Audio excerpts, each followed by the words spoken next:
Josh Norman is facing his former team on Monday Night Football, and he hasn't forgotten about the way he was treated on his way out of town.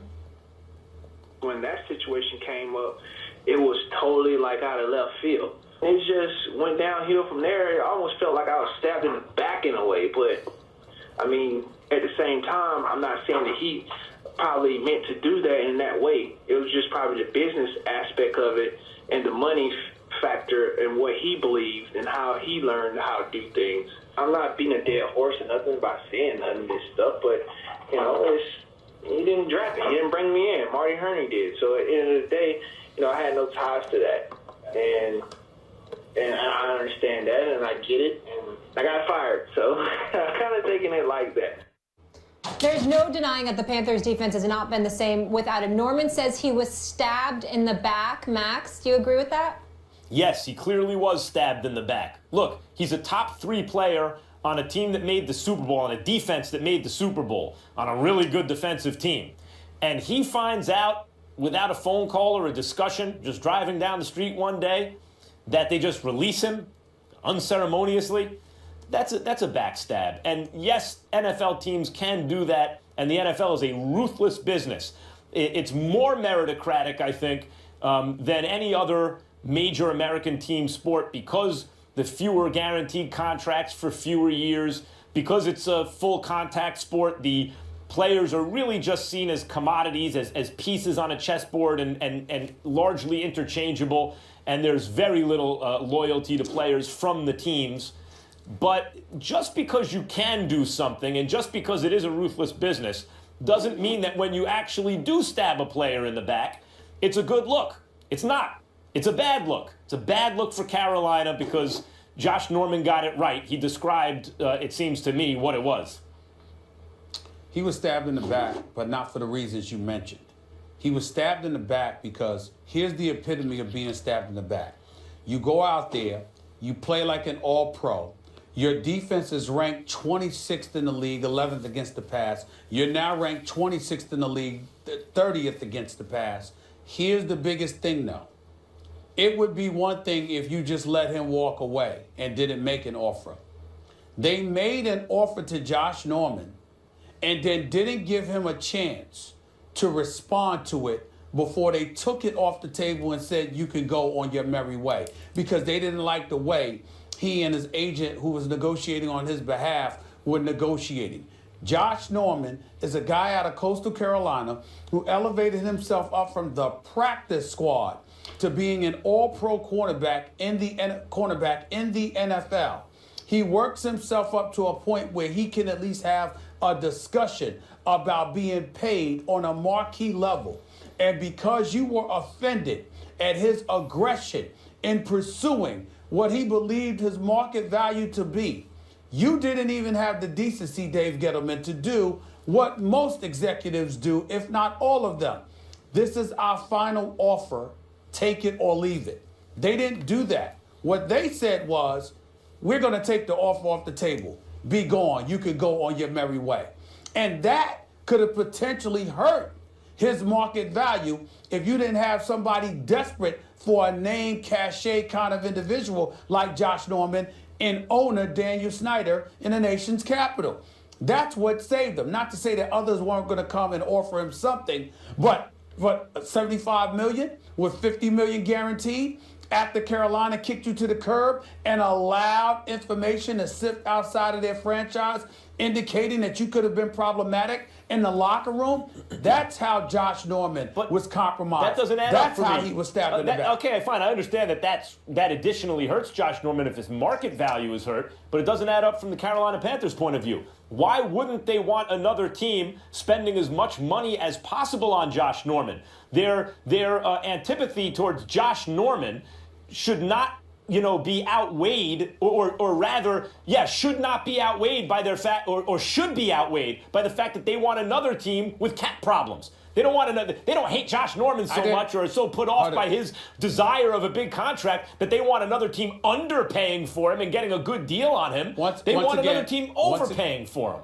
Once again, you're missing the point. I never said that's what they wanted. I said they allowed information to sift out about him ultimately that was something that could have potentially damaged his reputation and hurt his market value. I didn't say they did it on purpose for that intent. I said their actions or their negligence towards addressing him with the professionalism he deserved and earned, and which is also customary in the sport of football, was not something they exercised. Is that a backstab? That's what I said. A backstab implies malicious intent, and it implies malice. Is that a backstab, or is that a poorly run organization?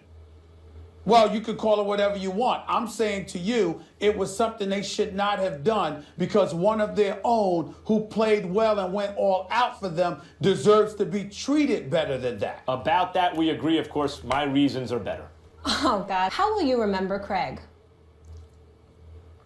I can't really put it much better than Charles Barkley and Steve Kerr put it. Obviously, they worked with Craig Sager for years. They know him better than me, better than a lot of people. But those of us who have covered the NBA for many years, we know how synonymous he is with the NBA in the world of sports, and we know what a wonderful human being he was. He was always very gentle. He was always very kind. Charles Barkley put it best when he talked about how he was full of life, and he's never met anybody that loved life and wanted to live more than Craig Sager. And so you hear about his passing. It was, it's just devastating to all of us who covered the NBA and who have been around him. When ESPN worked the deal out with Turner to allow Craig Sager to cover his first NBA Finals, I remember LeBron James asking, how in God's name, after all of these years, 20 plus years, have you never covered the NBA Finals until now? It just didn't seem right. It just seemed so perfect when he was there for Game 6 for Cleveland and the Golden State, because it clearly was where he belonged. And I watched him work the arena, just walking around, even beforehand, people wanting to take pictures with him, clamoring for him, thanking him for the strength that he instilled in so many people. To see the standing ovation that he received during the game was incredibly touching. And then when Steve Kerr spoke last night, prior to the Knicks game, the Warriors game against the Knicks, Steve Kerr, who, he's a very good man, and we all know that about him, he actually put a smile on my face, because by him saying and reminding us all how Craig Sager would have wanted us to conduct ourselves, for it to be a celebration to some degree, it made me smile, because I thought about the last time I had spoken to Craig Sager. Craig Sager walked up to me, and we all know, Max and Molly, that he's very well known for the colorful outfits that he wears. And he walked up to me, and like Kobe Bryant said on Mike and Mike earlier today, everyone always looked forward to whatever outfit we were going to see Craig Sager in, because clearly he owned it. He could pull it off. Most of us couldn't. Most of us wouldn't even think about trying. But when it came to him, he would pull it off every time, and he didn't care. This is what he loved. That's how he loved to look. God bless him. And so he came up to me, and he said to me, "Steven, you look great." And I looked around and was like, what's wrong with my outfit? Why is he saying that? I mean, do I have on something wild or whatever the case may be? And that's what I thought about last night. It just put a smile on my face, because I remember how I was questioning the outfit that I had on, because he was telling me how good my outfit looked when he saw me at Quicken Loans Arena. And so I just think about it from that perspective. I'm sad for his lovely wife, Stacy, his 5 kids, the TNT family. I know all of those folks, and he was a special man, and he meant a great, great deal to the NBA community, and we're all going to miss him. It's a devastating loss for everybody associated with the NBA, with the world of sports, and for folks out there battling cancer. My words to them, including people like my own mom, is just keep the fight up, keep going, keep pushing. Because Craig Sager certainly did that to the best of his ability. And as sad as it is to see him gone, we owe him an incredible debt of gratitude for the life that he lived and what he was willing to put on display and share with us all. We're all better because of it. Yeah, I think that Craig Sager's life shows that if you treat people with kindness and you have a sense of humor about yourself and use obstacles and hardships in your own life as a source of inspiration to uplift others, you will be loved. And I think what's most telling about the way Craig Sager lived his life, and I did not know him personally, we crossed paths a couple times, but didn't know him personally, had no personal relationship. And as a basketball fan and as a person who lives in this culture, I was very sad, of course, like everyone else, when I'd heard he'd passed, and was upset even when the news first became public that he was struggling with his illness. I think the greatest tribute is the people who knew him best. The closer they were to him, the more upset they were, the more they loved him. That's not the case with everyone. But in this building, I'm in LA now, where I did Sports Nation for 3 years before joining this show, Stephen A. And in this building, everyone was obviously sad and depressed about it. But the people who knew him were weeping, the way Charles Barkley was crying on television. Michelle Beadle and Rachel Nichols were weeping yesterday. And when we discussed how we were going to handle it, because I did Sports Nation for old time's sake while I was here yesterday, I appeared on the show throughout the show, and we had all these things planned, and then the news came out 5 or 10 minutes before we went to air, whatever it was. And the question was, how do we handle something like this? And the decision, at first, maybe we just make the whole thing a tribute to Craig Sager. And the decision ultimately was, what would he do? And how would he want this handled? Probably embarrassed by the attention. But if you look at how he lived his life, he went to work, didn't ask anyone to feel sorry for him, and did his job basically up until the very end without asking for special treatment or anything like that. And so it was decided the best way to honor him and his legacy is to carry on and do the show. So we did a tribute segment off the top, as we are doing here, and discussed it because you can't ignore it, obviously. And then carried on and did the show as he did, as he carried on.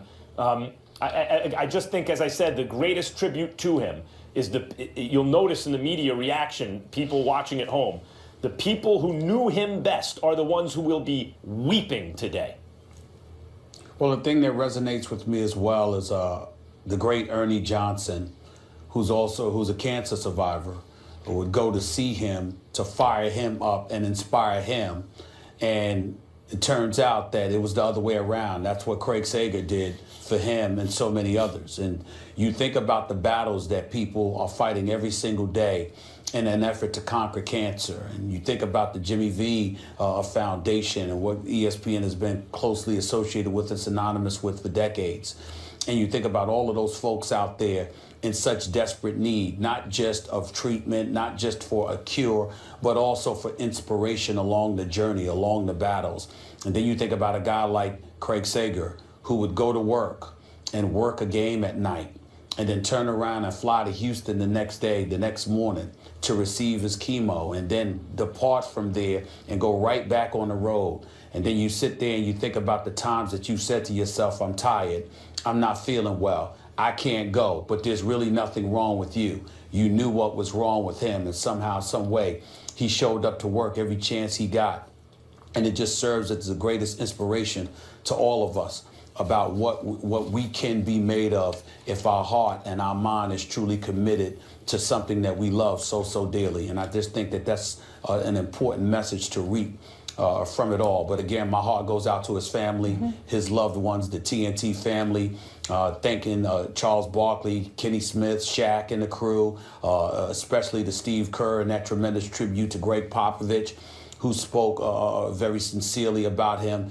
The man was loved in a great way by anybody associated with the NBA community, and the players, I think, are doing an incredible job of expressing their love and affection to him and their gratitude for all that he means and he meant to the game of basketball. And I also want to add, Stephen A., our heart also goes out to anybody battling cancer. Our prayers are with them, including your mother as well. Thank you.